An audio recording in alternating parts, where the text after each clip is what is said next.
ખાટકીવાડમાં દાદાનું બુલડોઝર ફરી વળ્યું છે। ગૌવંશના કતલના આરોપીના મકાન પર બુલડોઝર ફરી વળ્યું। પોલીસે આણંદના ખાટકીવાડમાં 12 એપ્રિલે એક ગેરકાયદેસર કતલખાનું ઝડપી પાડ્યું હતું। તે મકાનમાં 3 ગૌવંશ કતલ કરાયેલા મળ્યા હતા। ત્યારબાદ તપાસ કરવામાં આવતા બાંધકામની મંજૂરી વિના જ આ મકાનનું બાંધકામ કરી દેવાયું હોવાની માહિતી સામે આવી હતી, જેને લઈને મનપા દ્વારા કાર્યવાહી કરવામાં આવી છે। મનપા દ્વારા આસિફ અલ્લારખા કુરેશીનું ગેરકાયદેસર બાંધકામ તોડી પાડવામાં આવ્યું છે। મકાન તોડતી વખતે પોલીસ કાફલો તૈનાત કરી દેવાયો હતો અને ચુસ્ત પોલીસ બંદોબસ્ત હેઠળ આ ગેરકાયદેસર બાંધકામને તોડી પાડવામાં આવ્યું। ફરી એક વખત સાબિત થયું છે કે કોઈ પણ ગેરકાયદેસર પ્રવૃત્તિઓને ચલાવી લેવામાં નહીં આવે અને જ્યાં જ્યાં ગેરકાયદે બાંધકામો ઊભા કરવામાં આવ્યા છે તેની ઉપર દાદાનું બુલડોઝર ફરી વળશે।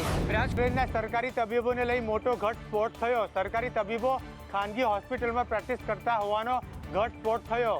રાજકોટની પંડિત દીનદયાળ ઉપાધ્યાય મેડિકલ કોલેજ અને સિવિલ હોસ્પિટલના 19 જેટલા ડોક્ટરો સરકારી પગાર લઈને ખાનગી હોસ્પિટલમાં પ્રેક્ટિસ કરતા હોવાનો ચોંકાવનારો ઘટસ્ફોટ થયો છે।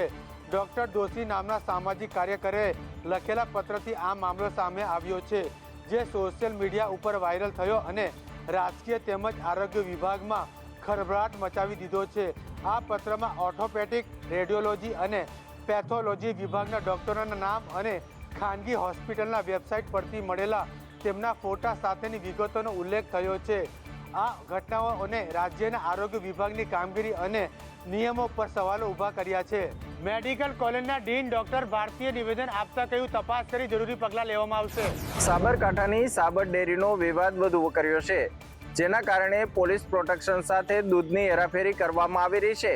સાબર ડેરીનો વિવાદ વકર્યો છે, પરંતુ ડેરીના ચેરમેને કહ્યું કે આંદોલન રાજકીય નેતાઓના માણસો અને અસામાજિક તત્વો દ્વારા કરવામાં આવી રહ્યું છે।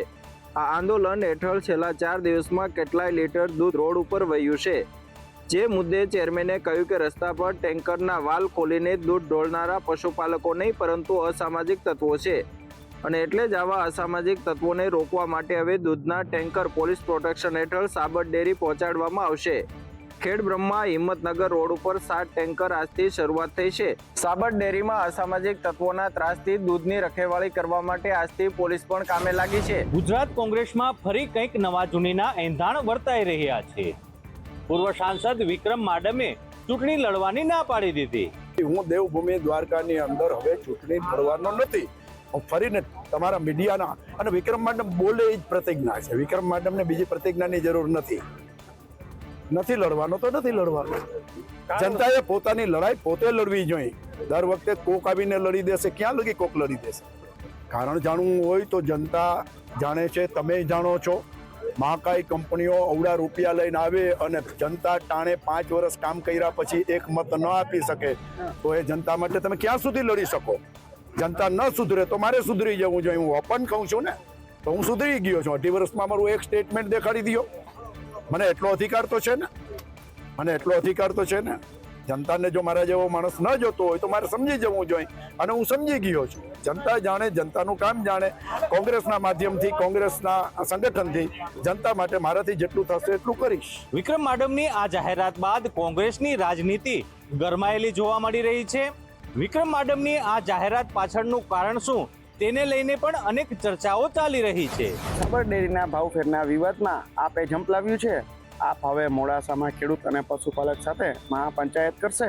સાબર ડેરીમાં પશુપાલકોના ભાવફેરને લઈને વિરોધ વધુને વધુ ઉગ્ર બનતો જઈ રહ્યો છે, ત્યારે હવે આ વિરોધ વચ્ચે આમ આદમી પાર્ટી પણ આવી છે। આપ નેતાઓ હવે પશુપાલક અને ખેડૂતોના સમર્થનમાં મહાપંચાયત કરવા જઈ રહ્યા છે। 23 જુલાઈએ અરવિંદ કેજરીવાલ ગુજરાત આવશે। પંજાબના મુખ્યમંત્રી ભગવંત માન પણ ગુજરાત આવવાના છે। ગુજરાત આવી આમ નેતાઓ 24 જુલાઈએ ડેડિયાપાડામાં પણ જનસભા સંબોધશે। ડેડિયાપાડામાં ચૈતર વસાવાના સમર્થનમાં સભા યોજવાની છે। ખુલ્લા સપોર્ટમાં આવ્યા છે। એવી જ રીતે હું માનનીય ભાજપના ધારાસભ્યો જે છે, આદિવાસી સમાજના સાંસદો આદિવાસી સમાજના છે, એમણે પણ વિનંતી કરું છું કે આ આદિવાસી સમાજનો પ્રશ્ન છે। આદિવાસી સમાજનો પ્રશ્ન છે। મીડિયાકર્મી સાથે ગેરવર્તણૂક કરવી, બાઉન્સરોને ભારે પડી, બાઉન્સર એજન્સીઓને દંડ ફટકારવામાં આવ્યો। અમદાવાદમાં મીડિયાકર્મી સાથે ગેરવર્તણૂક અને ધક્કામુક્કી કરવા બદલ 2 બાઉન્સર એજન્સીઓ ડોક્સન સર્વિસીસ અને શક્તિ પ્રોટેક્શન ફોર્સ પર એએમસી દ્વારા 50,000 રૂપિયાનો દંડ ફટકારવામાં આવ્યો છે। ડોક્સન સર્વિસીસ શક્તિ પ્રોટેક્શન ફોર્સને દંડ ફટકારાયો છે. બાઉન્સરને દક્ષિણ પશ્ચિમ ઝોન કચેરીથી હટાવી દેવામાં આવ્યા છે. તાજેતરમાં જ એક ઘટના દરમિયાન આ બંને એજન્સીઓના બાઉન્સરો દ્વારા મીડિયા કર્મીઓ સાથે અયોગ્ય વર્તન કરવામાં આવ્યું હતું અને તેમની સાથે ધક્કામુક્કી પણ કરવામાં આવી હતી. આ ઘટનાને ગંભીરતાથી લઈ એએમસી દ્વારા તપાસ હાથ ધરવામાં આવી હતી, જેમાં બાઉન્સરોની ગેરવર્તણૂક સ્પષ્ટ થઈ હતી. બંને એજન્સીઓના 4 બાઉન્સરોને હટાવવાનો નિર્ણય કરવામાં આવ્યો. સાથે જ આગામી સમયમાં જો આ જ પ્રકારનું વર્તન રહ્યું તો શિક્ષાત્મક પગલાંની પણ ઉલ્લેખ નોટિસમાં કરવામાં આવ્યો. એક સપ્તાહના વિરામ બાદ ફરીથી હવામાન વિભાગે વરસાદની આગાહી કરી છે. આગામી 18 થી 22 જુલાઈની વચ્ચે હળવાથી મધ્યમ વરસાદ પડી શકે છે. રાજ્યમાં ફરી મેઘરાજાનો રાઉન્ડ શરૂ થવાનો છે, જેની હવામાન વિભાગ દ્વારા આગાહી કરવામાં આવી છે. વરસાદ અંગે હવામાન વિભાગની આગાહી કરી છે કે આગામી 7 દિવસ સુધી હળવાથી મધ્યમ વરસાદ વરસવાનો છે, જેમાં સૌથી વધારે ઉત્તર ગુજરાત અને કચ્છમાં સૌથી વધારે વરસાદ પડે તેવી શક્યતાઓ છે. आने वाला अगले 7 दिन तक राज्यों में हल्का से मध्यम बारिश अनेक स्थानों में होने का संभावना है और आज के लिए हम हेवी रेनफॉल येलो वार्निंग के साथ दिया जा रहा है. इसमें जो डिस्ट्रिक्ट आएगा बनसकांठा, साबरकांठा, अरावली और महिसागर के लिए उत्तरीय जो गुजरात जिला है इसमें दिया जा रहा है और सौराष्ट्र कच्छ में कच्छ डिस्ट्रिक्ट के लिए दिया जा रहा है. इसमें येलो वार्निंग है, आइसोलेटेड हेवी रेनफॉल का वार्निंग दिया गया है.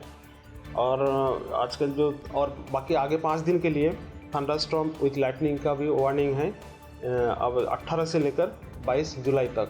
સુરતમાં ખાડીપુરને લઈને એક બેઠકનું આયોજન કરવામાં આવ્યું હતું. નાણામંત્રી કનુ દેસાઈની અધ્યક્ષતામાં આ બેઠક યોજાઈ હતી.